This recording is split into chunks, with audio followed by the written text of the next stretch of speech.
La hija del sol. E.S.T. Sebrae. Owi, Mais Q importe. Balzac. Tocaban a ánimas las campanas de la ciudad de Sevilla, y muchos corazones religiosos se alzaban al cielo en aquella hora dedicada por la iglesia a recordar a los muertos. Todo yacía frío, silencioso y triste en la invadiente oscuridad de una noche de diciembre. Una espesa cortina de nubes cubría las estrellas, que son, según dice un poeta, los ojos con que mira el cielo a la tierra. En la sala de una de las hermosas casas de Sevilla, que los extranjeros llaman palacios, frente a una chimenea en que ardía y daba luz como una antorcha la alegre leña del olivo, estaba sentada una señora, sumida en los pensamientos graves y tristes que infundían la hora y lo lobrego de la noche. No se oía sino el gemido del viento, que daba tormento a los naranjos del jardín, y que penetrando por el cañón de la chimenea, caía sobre la llama a la cual abatía temblorosa, esparciendo ráfagas de vacilante luz por la estancia. Parecía que la soledad la abrumase, y cual si un genio benéfico se ocupase en prevenir sus deseos, abrióse la puerta, apareciendo en el umbral una persona cuya vista debió serle grata, puesto que al verla, hizo la señora un ademán y exclamación de alegría, y se levantó para ir a su encuentro. La recién entrada era una señora de edad, bajita, trigueña, cuyos ademanes animados y cuyos ojos vivos y alegres denotaban que los años habían pasado por aquella naturaleza juvenil y activa sin doblegarla y sin que su dueña los notase. Vaya, marquesa, dijo la recién llegada, que para venir desde donde yo vivo hasta tu casa se necesitan amor y coche. Te ha bastado el amor. Y cuánto te lo agradezco. Ahora conozco la verdad que encierra este refrán. Amor con amor se paga. Salir en una noche como esta. Hija mía, no había otra, repuso la amiga. Sabes, añadió, que te he estado mirando por los cristales, y he visto que tienes un aire de languidez, según dicen los poetas del día, que maldito si te sienta bien. Si te hubiese visto tu amigo el Baron de Saint-Preux, diría que, echada como estás en tu sillón ante la chimenea, parecías la estatua de la lealtad llorando ante la hoguera de un trono. Por fortuna, repuso riendo la marquesa, el trono que arde aquí lo fue siempre de un jilguero.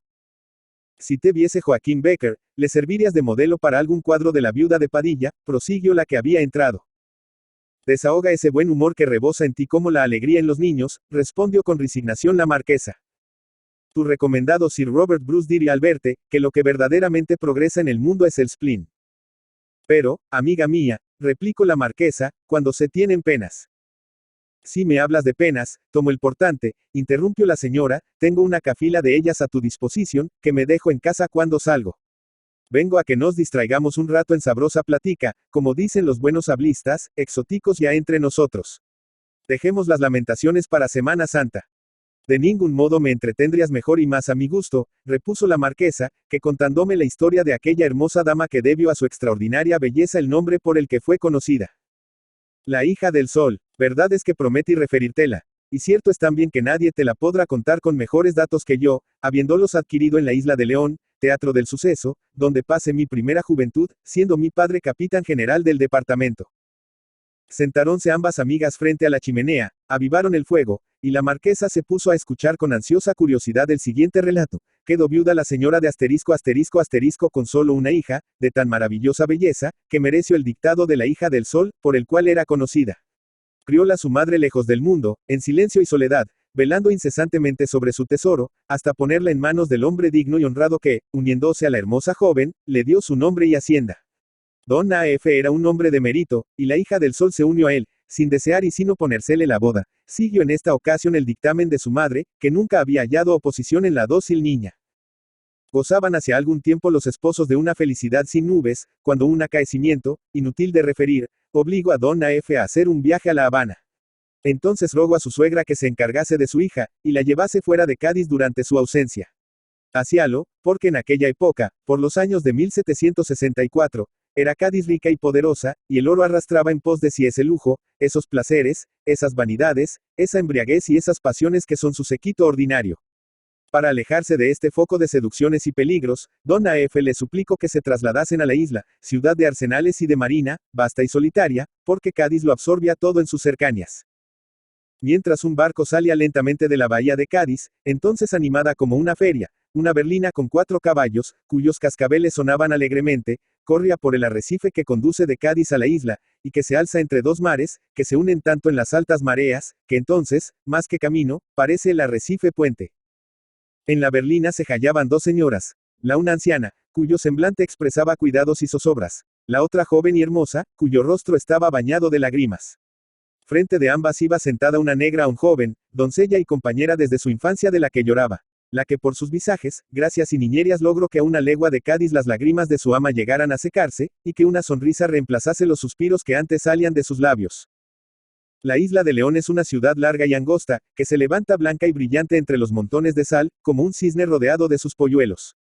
Tres cosas descuellan en ella: las palmeras de su arenisco suelo, el observatorio de su savia marina, y la cúpula de sus católicos templos. La isla es triste como una bella mujer arrinconada por una feliz competidora. O más bien la isla, con sus arsenales, sus diques, sus cordelerias, sus astilleros y machinas, parece la mujer del marino en su soledad, sentada en la playa y mirando al mar. La berlina se paró delante de una hermosa casa, que, como la mayor parte, era de piedra y estaba asolada de mármol, y cuyas puertas eran de caoba. Frente de la puerta de la calle se abría la del jardín. Precedíale una galería que formaban columnas de mármol, entre las cuales habían confeccionado los jazmines, las madreselvas y los rosales guirnalderos, columpios para mecer sus flores. Caminitos de ladrillos dividían el jardín en 4 partes. Las paredes desaparecían bajo un espeso velo de enredaderas. En el centro del jardín había un cenador o merendero tan espesamente cubierto por rosales de pasión, que en lo oscuro y fresco, más que cenador, parecía gruta. En medio, sobre un pedestal, se hallaba un amorcito de mármol, que con una mano escondía sus flechas, y con un dedo de la otra, que llevaba a sus labios, imponía silencio. En este merendero era en el que pasaba la hija del sol largas y solitarias horas. Algunas veces le decía a Francisca, su negra, después de prolongados ratos de silencio: ese niño, mi señora, nos hace señas que callemos. Más valiera que nos mandase hablar, pues lo vamos a olvidar. Mi amo tiene en el barco la mar, los vientos y los peligros, pero acá nosotras no tenemos nada sino las flores. La hija del sol bostezaba y respondía: mi marido piensa que entre dos que bien se quieren, con uno que goce basta. Así pasaba su vida aquella mujer, que, por desgracia, no había sido enseñada a llenar su tiempo y a ocupar su mente, y a la que pesaba la ociosidad como al desvelado las tinieblas. Necesitaba la vida activa, para revolotear ligeramente y sin objeto, de flor en flor, como la mariposa. Un día estaba la hermosa solitaria sentada, abanicándose, en su ventana o cierro de cristales. Francisca, echada en el suelo, se entretenía en teñir de azul con agua de añil el blanco perrito habanero de su señora. ¿Sabe usted, mi ama?, dijo de repente, que ese oficial, ese brigadier de guardias marinas que nos sigue cuando vamos a misa, se ha mudado aquí enfrente. La hija del sol, al oír a su negra, volvió la cabeza por un irreflexivo e involuntario impulso, y vio en el balcón de la casa a que Paca aludía, a un joven, el cual, aprovechando el instante en que ella fijó su vista en él, la saludó con la finura y gracia que ha distinguido siempre a los oficiales de la Marina Real. La reconvención que iba a hacer la hija del sol a su negra, expiró en sus labios al ver al joven en el que de sobra había reparado anteriormente. Así que Francisca prosiguió.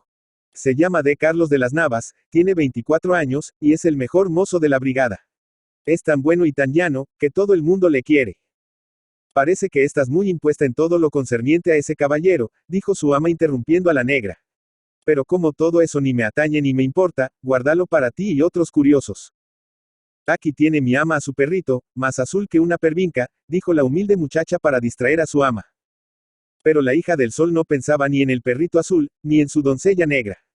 Ya sabía que un gallardo joven la segura por todas partes, le veía en todas partes, en la calle, en la iglesia, en sus pensamientos, en sus sueños.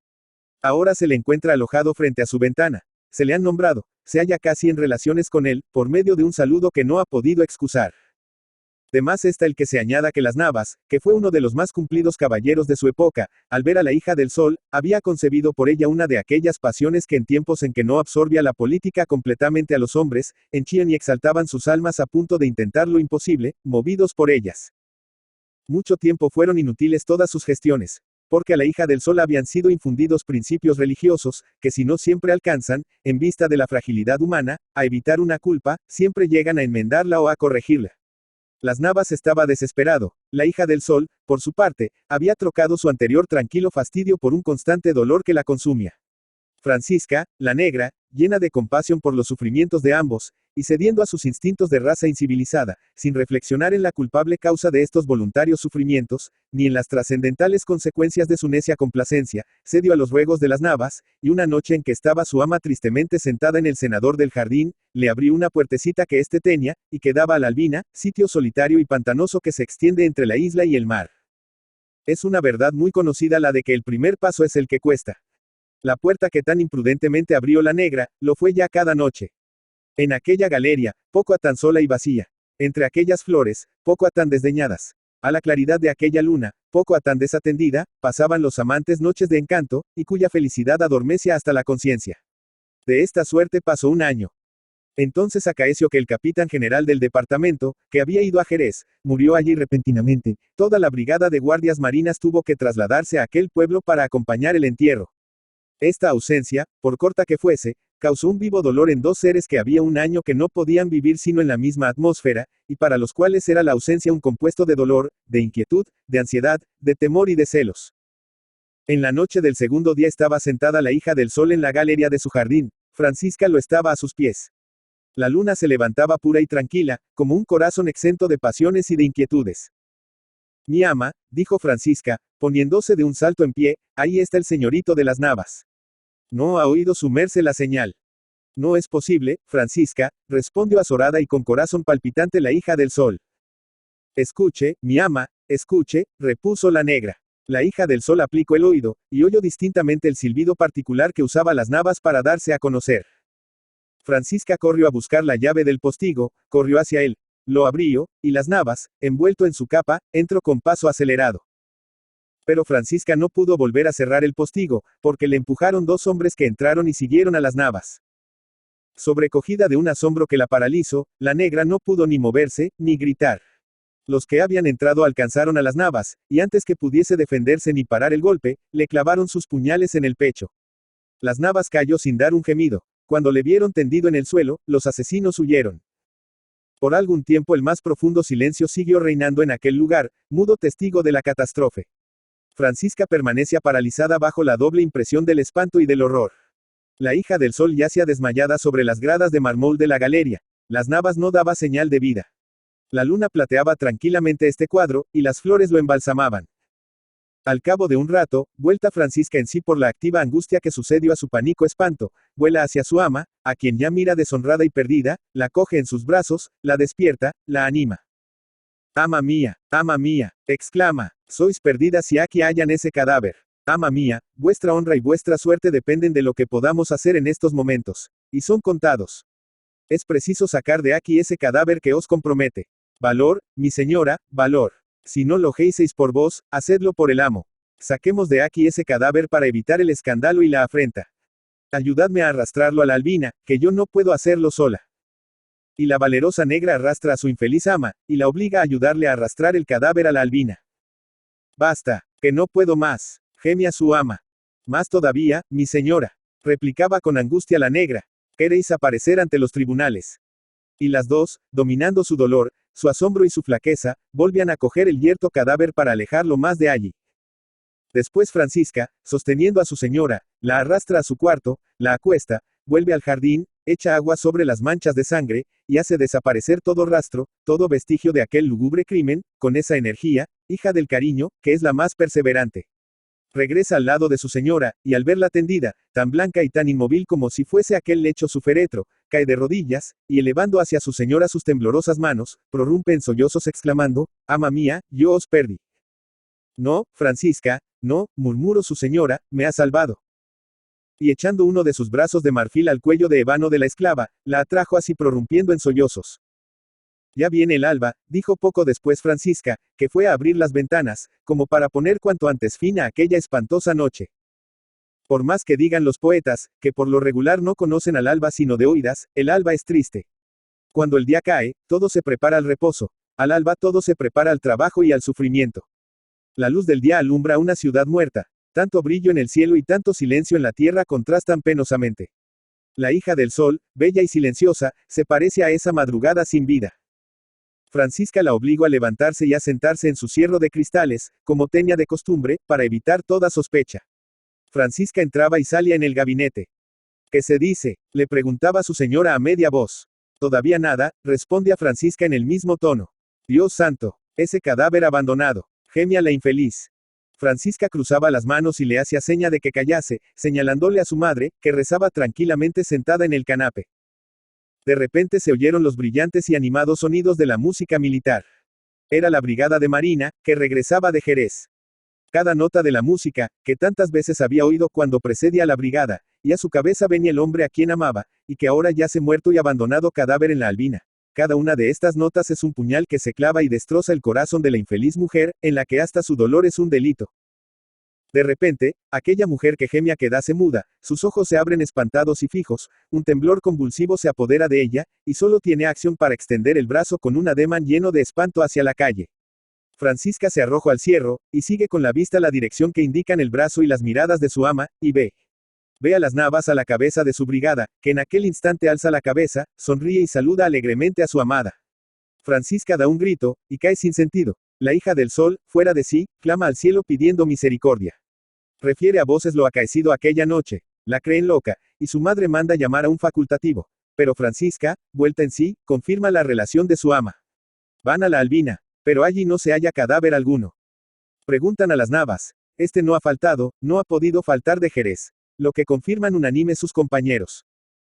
La hija del sol, después de restablecida de una larga enfermedad, escribe a su marido, se confiesa culpable, le ruega que la perdone y le dé licencia para entrar en un convento a hacer penitencia.